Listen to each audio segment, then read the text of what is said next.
Hello বন্ধুরা, আমি সুস্মিতা। নতুন আরও একটা ব্লগ ভিডিওতে সবাইকে স্বাগত জানাই।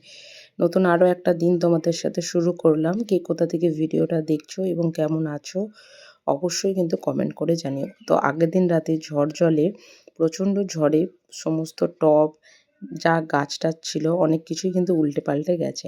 তবুও সকালবেলা উঠে আগে দেখে এলাম ছাদটা ভিজে আছে না শুকনো আছে, তারপর এসেছি এখানে এক্সারসাইজ করতে আর কি। কারণ পুরো বৃষ্টিতে ভিজে ভিজে থাকলে না তখন আর এক্সারসাইজ করা যাবে না, জলে পুরো একদম প্যাচ প্যাচ করবে। তো সেই কারণের জন্য দেখে গেলাম যে না, দেখলাম শুকনো আছে, তারপর রেডি ফেডি হয়ে এসেছি এখানে মর্নিং ওয়াক করতে আর কি। তো এটাও খুব ছোট ব্লগ তোমাদের সাথে শেয়ার করছি, তবে খুব তাড়াতাড়ি আমি যেমন রেগুলার ডেলি ব্লগ করতাম, রান্নাবান্না, বাড়ির কাজকর্ম, ঘরদোর গুছানো, সেই ব্লগ কিন্তু আসতে চলেছে। তবে সেটা বেশ কিছুদিন সময় লাগবে, হয়তো দিন 10। তবে তারপর থেকে সেই ব্লগ তোমাদের সাথে আবারও শেয়ার করব। এখানে এক্সারসাইজ সেরে এসে এখানে আমার সকালবেলা যে লেবু জলটা খাই রেগুলারের, তো সেটা করে সেটা করছি আর কি। আর এদিকে যে সকালবেলা আরও একটা চাই খাই মোটামুটি বলতে পারো, তো সেটাকেও এখানে করতে দিয়ে দিয়েছি। কারণ এটা তো নর্মালি উষ্ণ উষ্ণ কুসুম কুসুম গরম জলে হয়ে যাবে, আর ওটা হবে একটু ফুটবে। তবে আজকে আমাদের বাড়িতে আর কি ভাত হবে না, একটু নিরামিষের ব্যাপার আছে। তো সেই কারণের জন্য সকালবেলার জলখাবারে বা দুপুরবেলা দুবেলাই আর কি আমাদের খাওয়া হবে হচ্ছে লুচি আর কুমড়ো আলুর তরকারি। তাই আলু আর ছোলাগুলোকে হালকা একটুখানি সেদ্ধ করতে দেওয়া হয়েছে, আর সেদ্ধ হয়ে গেছে। এদিকে এবার কুমড়োটাকে ভেজে নেওয়া হচ্ছে, আর এর সাথে একটু সিমুইও হবে। তবে আমাকে যদি কেউ জিজ্ঞাসা করে তাহলে লুচি খেতে আমার খুব ভালো লাগে কুমড়োর তরকারি দিয়ে বা ছোলার ডাল দিয়ে। ছোলার ডালের থেকেও কিন্তু কুমড়োর তরকারিটা বেশি ভালো লাগে। তো যাই হোক, এদিকে এই যে আলুগুলোকে ভেজে নেওয়া হচ্ছে আর কি। একটুখানি গোটা জিরে, তারপরে এখানে দেওয়া হয়েছে শুকনো লঙ্কা, কাঁচা লঙ্কা, তেজপাতা।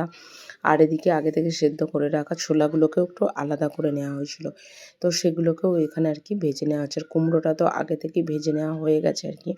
তবে কুমড়োর তরকারি যদি একটু মিষ্টি কম দিয়ে ঝাল ঝাল করে একটু ধনেপাতা, একটু কাঁচা লঙ্কা বাটা সমস্ত কিছু দিয়ে রান্না করা হয় না, খেতে কিন্তু দারুণ লাগে। তবে কুমড়োর তরকারি আমার আবার মিষ্টিটা একদমই ভালো লাগে না। একটুখানি আদা বাটা, একটু জিরে গুঁড়ো আর একটুখানি ধনে গুঁড়ো দিয়ে এখানে মশলাটাকে এবার কষানো হচ্ছে। আর ওদিকে তো ময়দা প্রায় মাখা হয়ে গেছে বললেই চলে আর কি। এবার এর মধ্যে অল্প একটুখানি জল দিয়ে আর একটু কষিয়ে নিয়ে পুরো জলটা দিয়ে দেবো সেদ্ধ হওয়ার জন্য। যদিও মা করছে রান্নাটা, আর আমি পাশ থেকে করছিলাম হচ্ছে ভিডিও। তো যাই হোক, এদিকে ওই যে বললাম আগে থেকে ময়দাটা মেখে রাখার ছিল, তো অল্প একটু ঠেসে নিয়ে এবার এটাকে লেচি কেটে লুচি বানানো হবে। তবে লুচি কিন্তু আমাদের সবারই একটা প্রিয় খাবারের মধ্যে কিন্তু পড়ে। তো যাই হোক, এদিকে মা লুচিগুলো বেলে নিচ্ছে। এই লুচি করাতে আমি আবার কিন্তু ভীষণ দুর্বল। বাড়ির সমস্ত কাজকর্ম করতে পারলেও এই লুচিটা তো একদমই নয়। যাই হোক, কী আর করা যাবে, করতে পারি না বলে খাবো না সেটা তো একদমই নয়। তবে একটা খুব সত্যি কথা, বড়মশাই এই একটা কাজই খুব ভালো করে দেয়, সেটা হচ্ছে ময়দা মাখা। আর আমি খুব ভালোভাবে এইগুলোকে লুচিগুলোকে অন্তত ভাজতে অন্তত পারি, সেটা পারি না একদমই বলবো না। তো যাই হোক, এদিকে হচ্ছে ফুলকো ফুলকো লুচি, আর হচ্ছে কুমড়ো আলুর তরকারি, আর ওদিকে হচ্ছে সিমুই। যদিও তিনটেই আমার খুব প্রিয় খাদ্যর মধ্যে একটা পড়ে আর কি। কারণ আজকে সারাদিন আমাদের ভাতের কোনো রকম কোনো গল্প নেই আর কি। তো সেই কারণের জন্য তোমাদের সাথে এতটা শেয়ার করতে পারছি না। যাই হোক, আজকে দুপুরবেলা হচ্ছে এই লুচি, কুমড়োর তরকারি, আর তার সাথে হচ্ছে সিমুই।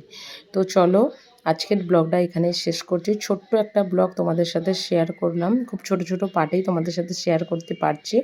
কেমন লাগলো ব্লগটা অবশ্যই কিন্তু কমেন্ট করে জানিও। ভালো লাগলে ভিডিওটা একটা লাইক করো, শেয়ার করো, চ্যানেলটি সাবস্ক্রাইব করে পাশে থেকো। দেখা হবে নতুন আরও একটা ব্লগ ভিডিওতে, নতুন আরও একটা দিনের সঙ্গে খুব তাড়াতাড়ি। সুস্থ থাকবে, ভালো থাকবে, আর ব্লগটা কেমন হয়েছে অবশ্যই কিন্তু কমেন্ট করে জানিও। টাটা।